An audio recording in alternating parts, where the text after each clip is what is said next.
Good morning. I'm Gianni the Greek, coming to you live straight from Las Vegas. It's Sunday, June the 9th. Beautiful day here in Vegas as we look to end the week, hopefully off a nice big winning day. With that said, you can see the t-shirts on. I didn't go to change for this beautiful video because I said the information's got to get to the people early. The support continues to grow. The engagement continues to grow, and I appreciate it all. Please take a second out of your day. That's all it's going to take. Go down there, smash that like button, share this with friends. That's the best thing you could do for me. And throw a comment and a question in there. I love hearing from your guys. And more importantly, help me a little bit with this YouTube algorithm to get this good information out there. Now, hopefully yesterday, some of the people missed the video. Just kidding.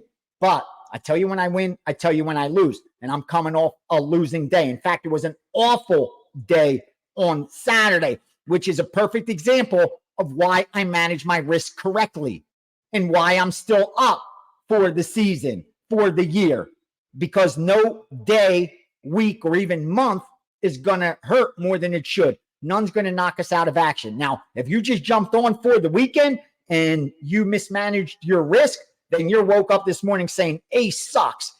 Ace is terrible. It's a scam. It's bullshit. Those numbers aren't real. He can't be up. He got killed yesterday. All that same nonsense I hear over and over and over again from, unfortunately, bettors who just don't know how to manage risk correctly. Even with winning information, you will go broke if you don't manage your risk the right way. I am a perfect example of that because I was moving for the most profitable betting syndicates at the time, and I didn't know how to use the information. In fact, they were winning at a much higher clip than they do today, and I still managed to go broke because I couldn't manage my risk correctly. So a day like Saturday would completely wipe me out, and I don't want that to happen to you. If you're not prepared to manage risk correctly, then I urge you to only bet for entertainment. Have fun with it. Sprinkle a little here or there with money that you don't care about. But if you're going to invest your hard-earned capital that we all bust our ass for, and inflation's making us all poorer and poorer every single day, then I don't want you making those mistakes. I don't want to bury you. I want you to make money with me. At the end of the year, I'm going to be profitable. I'm extremely confident. That's why I'm able to say that with 6-7 months left in the year. Anyone following along that manages risk correctly, same thing's going to happen to them. They will be profitable as well.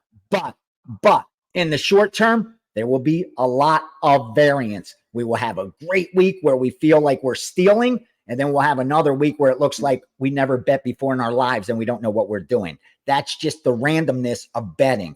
And unless you're only going to bet today or for this week, then you got to be prepared for that, or it's just not going to be a fun outcome. We already know what that outcome is going to be. Now, let me see, something came in.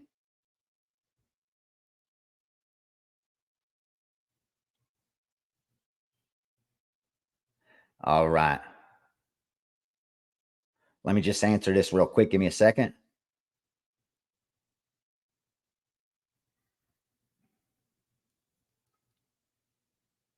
All right. Get this out there. Okay. All right. Now, let's go over the results. We don't hide them. Of course we don't. Over the last 7 days, I've gotten buried. I've lost 13 units. 13 units. Now, we bet 0.25 of that. 0.25. So it's only 4 units. We only lost 4%. That's it. That's it. Now, of course, I'm not happy about that, but if we manage risk correctly, that's exactly what happens. Let's look at the last 3 days. Someone asked that the other day. I'm not sure why it matters, but to some it does. And that's what I say. Look how we got buried. Lost what? 30 units. 30 units. But at 0.25, it's about 7.25, 7.5. I could sleep comfortably losing 7.5. Why? Because when I zoom out, this is what I see. Over the last 365, we're still at a 1.9% ROI. So we went from a 2% to a 1.9% ROI. We're still up 190 units. Still 190 units. That's by managing risk correctly. And now, even in this year, Ace is sitting in that top 10 up over 20 plus 25 units. That's because we manage risk correctly. And I'm extremely confident when all the dust settles and December 31st rolls around, I'll be number one, I'll be top 3, or I'll be top 5. I'm extremely confident for that. So anyone starting the day, it's actually a good thing because we're only going to traject up. But there will be chopping along the way. There will be ups and downs along the way as well. Let me get some action out to you because I still got to get out there and send out some premiums. So I'm going to have to be a little more selective here because I haven't even done a lot of the late games. But here's what I can share for you. I've already shared some college baseball steam and WNBA steam on my social media. Go over to Greek_gambler, Greek_gambler on Twitter, Greek_gambler on Instagram, Greek_gambler7 on TikTok. Jump on those. Show me some love. I greatly appreciate you. But more importantly, starting tomorrow, there will be some content that's exclusive to those platforms. Those that are doing it for me, that's what they're going to do. So I'm just sharing that with you. If you want to get that, like if we have a last 2-minute, 5-minute play that I can't get in the wager talk because of the cutout, I'm throwing it out on IG. I'm throwing it out on TikTok. Anyone following it will have 2-3 minutes to get down or use the information to bet live. So that's what we're going to use those platforms for. A lot of that late information, a lot of second half action, and some of that late steam that, again, I can't use at Wager Talk. Yes. All right. So we had 5 plays in WNBA, all of them steam, all of them I moved for the groups, all of them I sprinkled on top. The ones I liked the most, obviously, was the Seattle side. I like the unders in all 3 of those totals we bet to. So got some action. We got a 4% play on that WNBA. Now, let me see what I could give you for baseball. Here's what I'm going to give you for baseball. I'm going to give you this total that I like. Under Cleveland, Miami. The reason I'm going to jump on that is because we went under 9 and under 8.5. You know how key that number is of 9. Told you that total, none more important except 7. And we're going to go under that. And also we went over 7.5 and 8 Milwaukee, Detroit. Over 7.5 and 8 on Milwaukee and Detroit. Now, I got permission to share some more steam from you guys. BMC's premium card for Sunday. Follow, fade, or ignore. These guys win long term. They've won, I believe, 2018, 19, 20, 21, 22, 23. Out of 6 years, they won 5 of them. They turned the profit 5 of 6 years, if not 6 of 6 years. Here's what they're on. They got a 4% play on the Dodgers, minus 125. 4% play on Colorado, plus 155. 3% over 9, Cubs, Cincinnati. 3% Arizona, plus 125. 3% Tampa, plus 125. 3% White Sox, plus 130. 3% White Sox, Boston, under 9. 3% Milwaukee, Detroit, over 8. They bet it as well. So there's some steam for you from another group that I share information with. It's good to have a network because you're able to get a lot of good information. Now, I hope you guys were able to find some gold in all of that. What else do I have for you? Let me check in case something else is coming in. Otherwise, I'm going to get it to you guys quickly. Answer some questions and get it to you quickly because you guys need to use this information. All right. No soccer, no crazy soccer.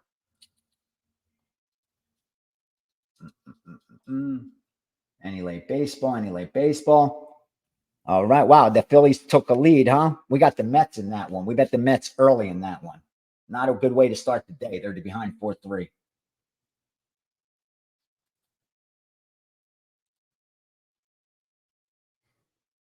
All right. That's going to do it. We're going to get the questions. Let's get some questions. And someone had asked about the Pythagorean, how I find Pythagorean wins and losses. It's simple. It's one of the best indicators of future performance. It really is.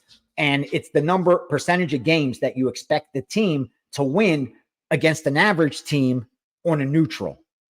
And then you're able to adjust based on, are they playing home? Are they playing away? And it's simply this: winning percentage equals runs scored squared divided by runs scored squared times runs allowed squared. Let's say it one more time. Pythagorean wins, the winning percentage equals runs scored squared divided by runs scored squared times runs allowed squared. That's going to give you the number you need to begin with as far as Pythagorean wins and losses. Now, here we go. Is there a site where I could find your record the last few years? Jack says, yes, you can see every play I've released since November of 2017, I believe, maybe even a little earlier than that, at thebigmoves.com. Just look under Greek Gambler and you'll see documented results. And you could scroll back and see what I bet last year on June the 9th, 3 years ago on June the 9th. I make sure every release is documented. Now, with that said, there's a tech glitch here, error here or there, but you got 10 years worth of plays. If I'm averaging 3 plays a year, there's 30,000 plus selections there. So rest assured, there's going to be an error, but the big sample size should be as accurate as you're going to find. Okay. Ace, appreciate you. I appreciate you, sir. I remember from the steam room, you were talking about Fibonacci and the golden ratio. Could you touch on how this applies to both nature and potentially draw any comparison to gambling? I haven't used the Fibonacci sequence in gambling, but I do use it in trading. And if you use TradingView like I do, it has one of the tools you could use, the Fibonacci retrace. And if you find the lowest point in a chart, like where a stock was starting to make its move up or its move down, and then extend that retrace up to its high point, you'll see a lot of times then stocks, they retrace exactly based on Fibonacci. 1 + 1 is 2. 1 + 2 is 3. 2 + 3 is 5. 3 + 5 is 8. 5 + 8 is 13. That's the Fibonacci sequence. We see it in nature. We see it everywhere. With gambling, haven't found the connection, but it's definitely got to be there. Mark Sithers says, so for 4% play, do you always bet the 1% if it's a plus money bet and any negative line you'd lay to win 1%? I've always flat bet, want to make sure I understand. Yes, I don't flat bet. I bet to win on favorites. I flat bet on dogs is the way I do it. If I want to bet a nickel on a -130, I'm betting 650 to win 500. If I have a dog at plus 130, I'm betting 500 to win 650. As I explained, the betting syndicates that I work with since I started back in late 80s, early 90s, that's exactly how they did it. And the guys that I'm working with today in 2024, that's how they do it. So if they haven't changed it, I'm not changing it. But again, if you find a method that works better for you, that is better for your risk tolerance or even your results, you stick with it. You don't try to reinvent the wheel. If it ain't broke, don't try to fix it. I simply share what's worked for me, what's changed my life. Just like with blackjack, I know there's a lot of great counters out there, a lot of great advantage players that will probably disagree with me on certain maneuvers and ways to beat that game. And if they're beating it, God bless them. I hope they keep doing it. I know what works for me and what has changed my life. And that's why there's those few things that I know I can change someone else's life when it comes to sports betting, when it comes to blackjack, and now when it comes to trading, which all kind of makes sense because they're all interconnected. Like if you could beat the sports betting market, you'll do well trading stocks. You'll do well because you've already applied the discipline. You already have the patience. You already know how to manage risk. You already know about short-term variance. You're well ahead of the game. You're well ahead of the game. You just need to learn how that market operates with sophisticated money and not non-sophisticated money. That's all it comes down to. Taking advantage of people's greed and fear. That's it. That's all we do as traders. We take advantage of volatility. And where does that volatility come from? Greed and fear. Greed and fear. That's all there is to it. And when people are fearful, we get greedy. When people are greedy, we get fearful. We're the guys that run into the burning building when everyone else is running out.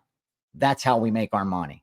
That's how we make our money. And when everyone's running into the building, we're already sitting outside of it. we're already sitting outside of it. Ace, you preach discipline. However, if a mispriced line shows up and hangs, could he end up with 18 units on one future play? I don't understand the question, recreational player. If a mispriced line shows up and hangs, could he end up with 18 units on one future play? I'm not sure what that means. I'm not going to bet 18 units. I could have 18 units of equity. Like if I'm getting 6-1 plus 600 and I have a 3% play, I could see that having 18 units of equity, but I'm not putting 18 units of risk on a future on one single bet. Yeah, I don't see how that's going to be.